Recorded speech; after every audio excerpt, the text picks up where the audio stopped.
Welcome to Mind Your Business, the channel where we are in everybody's business. If you don't mind getting in people's business, you're on the right channel. Talking about current topics and gossip. Hey, my nosy people, Wagwan. Hope everyone is blessed. So I wanted to come on and have a chat about the new season of Sistas.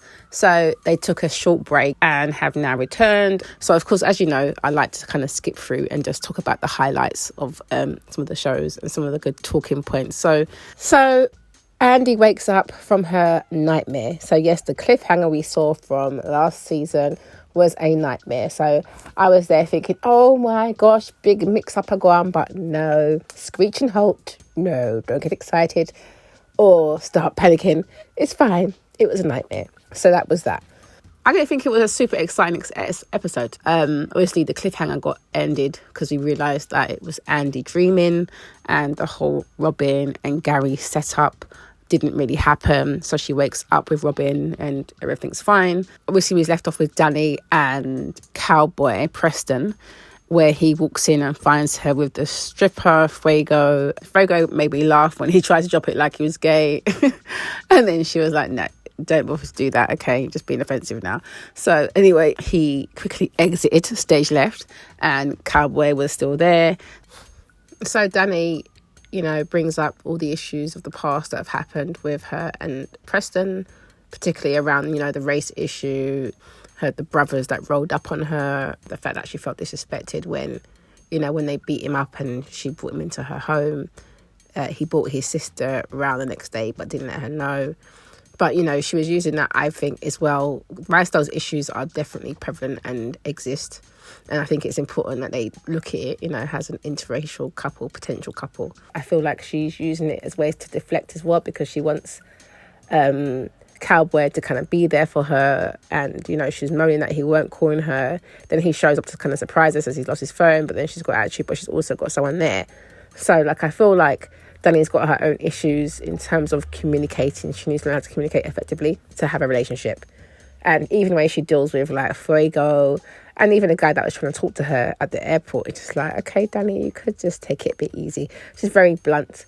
I know people who are very blunt, but, I feel like you have to kind of, add a little bit of sugar with the lemon. You know what I mean? Sweeten up a little bit and then give people the feedback on some occasions, particularly if they're not being rude to you. But, Danny's Danny. She's going to do her in it and we'll see how her character develops over time. So we've also got, obviously, Maurice and this storyline with Q, who's in prison, and calling him collect call from prison now. I would have been like, no, I'm not collecting no call. No, simple. Because when you collect a call, the man's asking you, yeah, can I move in with you? Are you mad? You must have lost your marbles. So that'd be a straight up no, and there's a straight up no collect call. Simple as.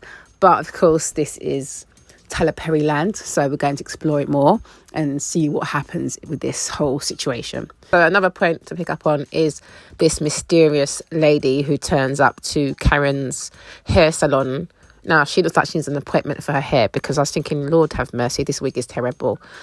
But anyway, so she turns up looking like someone from the law, looking for Zach, asking all these damn questions, which would drive me absolutely crazy as well. Like, come out the place, you're asking me all these questions. Then when Karen's asking her, who are you? I can't tell you that.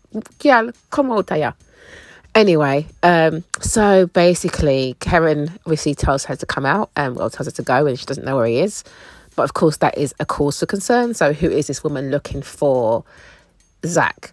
I'm thinking it's to do with Hayden, who put in a call to some securities, something or other, trying to find out his business and how he made his money. So I'm just like, why can't we just let Zach be happy? Like, he's had quite a rough start in the first place. Can't the man just have his money, have his Fatima? He's really got Karen apparently pregnant. So you can't just give the man a little break. Like, seriously, come on now. We need to have Fatima and Zach. So Zatima needs to be able to have some peace in this whole situation. Please. And so, once women's turn up at her workplace, Karen decides to go and see Zach because obviously she wants to see his new house, really. She just want to be in there, innit? She just wants to see what this new house looks like, what's going on. She's talking about, our child and all this stuff. I'm thinking, listen, you just found out you're pregnant. You just want to see what the man's saying and what the house looks like. A bit salty. Zach didn't want to let you in. because obviously, you know, he's thinking he's moving in the house with him and Fatima. You were coming over here unannounced. So, yeah, can you just let, you know, Fatima and Zach have some happy moments in this season? Police, Tyler and friends. Now, let's look at the Fatima storyline. Now, that has always been interesting. As we know, it left off on a cliffhanger.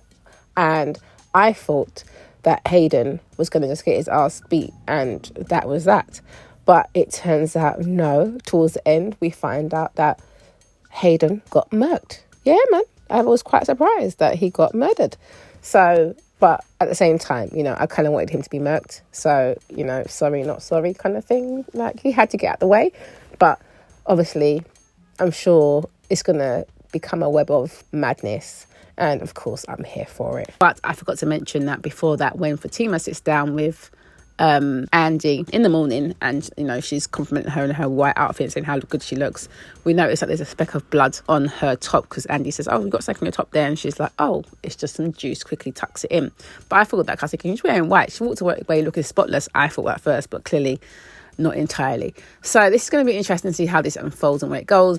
I really hope that they get into Fatima's like character and her background throughout this season, because it's really interesting, because obviously she's organised this goon beatdown that's turned into a murkage. Now, you know, we need to get into background of Fatima. Like, she's come in smiling like nothing's wrong, and I'm like, okay, girl.